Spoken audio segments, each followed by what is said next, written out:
दोस्तों मैं आपको YouTube की एक बहुत खराब चीज बताता हूँ। तो देखो ये मेरा सेकंड चैनल है जिसे मैंने सिर्फ 3 महीने पहले ही बनाया था। दोस्तों आज तो इस पर सब्सक्राइबर भी काफी अच्छे हैं और अगर मैं इसके वीडियो सेक्शन पर जाऊँ तो तुम देखोगे कि मेरी हर वीडियो पर व्यूज भी काफी अच्छे हैं। अब मैं तुम्हें शॉकिंग चीज दिखाता हूँ जिससे हर स्मॉल क्रिएटर रिलेट कर पाएगा। तो जब मैं ये चैनल बना रहा था तब मुझे इस चैनल पर इतना यकीन नहीं था, तो मैंने एक और चैनल बना दिया और उस पर भी सेम ऐसी ही वीडियोज में अपलोड करने लगा। चलो मैं तुम्हें वो चैनल भी दिखाता हूँ और यूट्यूब की एक डार्क रियलिटी भी दिखाता हूँ। ये वो मेरा चैनल है और तुम देखो यार, सेम वीडियो सेम क्वालिटी के बाद भी यूट्यूब ने इन वीडियोज को वायरल करना तो छोड़ो, इन पर 10-15 व्यूज भी नहीं दिए हैं और ये 7-8 व्यूज भी मेरे खुद के ही है। लेकिन रीजन क्या है इसका, क्यों सेम कंटेंट वाला एक चैनल डेड हो गया और वहीं दूसरे चैनल पर 30,000 से भी ज्यादा सब्सक्राइबर हो गए। तो जो बता रहा हूँ ध्यान से सुनो दोस्तों, क्योंकि हो सकता है कि आपके चैनल पर भी वीडियोस तो काफी अच्छी है लेकिन यूट्यूब उन पर व्यूज बिल्कुल भी नहीं देता है, जैसे मेरे उस चैनल पर हुआ। तो चलो स्टार्ट करते हैं वीडियो को।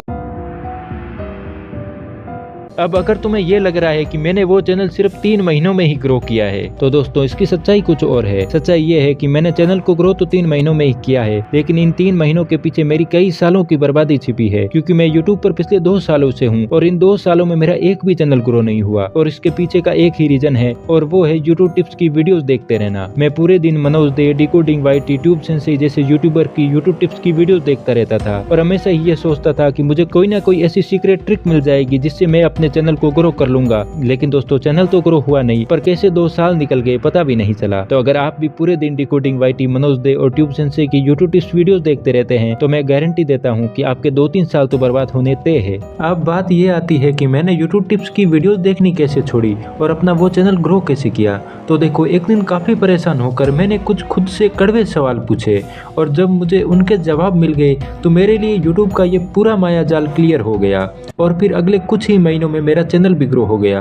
तो देखो मैंने खुद से सबसे पहला सवाल किया कि मैं बार बार फेल क्यों हो रहा हूँ। आज से 5-6 महीने पहले मैं अपने एक चैनल पर वीडियोस अपलोड करता लेकिन व्यूज 15-20 से ज्यादा कभी आता ही नहीं था। उनमें से भी ज्यादातर व्यूज तो मेरे खुद के ही होते थे। तो मुझे लगने लगा था कि शायद एल्गोरिथम ही मेरे चैनल को सपोर्ट नहीं कर रहा है, जो कि बिल्कुल गलत था। क्योंकि वीडियोस पर व्यूज न आने की वजह एल्गोरिथम नहीं बल्कि मैं खुद ही था। मैं ही एक ऐसी मिस्टेक कर रहा था जिसकी वजह से मेरी वीडियोस बाकी क्रिएटर की वीडियोस में खो जाती थी और वो वजह थी दूसरों को कॉपी करना। मुझे जो भी वायरल वीडियो मिलती थी मैं उसको कॉपी कर लेता क्योंकि मुझे लगता था कि इसकी वीडियो चली है तो शायद मेरी वीडियो भी चल जाएगी। लेकिन यूट्यूब पर एक ही चीज बार बार वर्क नहीं करती है, आपको कुछ नया लाना ही पड़ेगा और यही चीज मैंने अपने दूसरे चैनल पर की। मैंने बिल्कुल स्क्रैच से एक नया चैनल बनाया और उस पर अच्छा कंटेंट अपलोड करना शुरू किया। अब दोस्तों मैं नया कंटेंट लेकर कैसे आया, इसके लिए मैंने खुद से पूछा दूसरा सवाल और वो सवाल है what is my unique factor, यानी कि वह चीज क्या है जिसकी वजह से लोग दूसरों की वीडियोज को छोड़कर मेरी वीडियोज देखेंगे। मैं पहले सोचता था कि अगर मुझे अपने कंटेंट को अच्छा बनाना है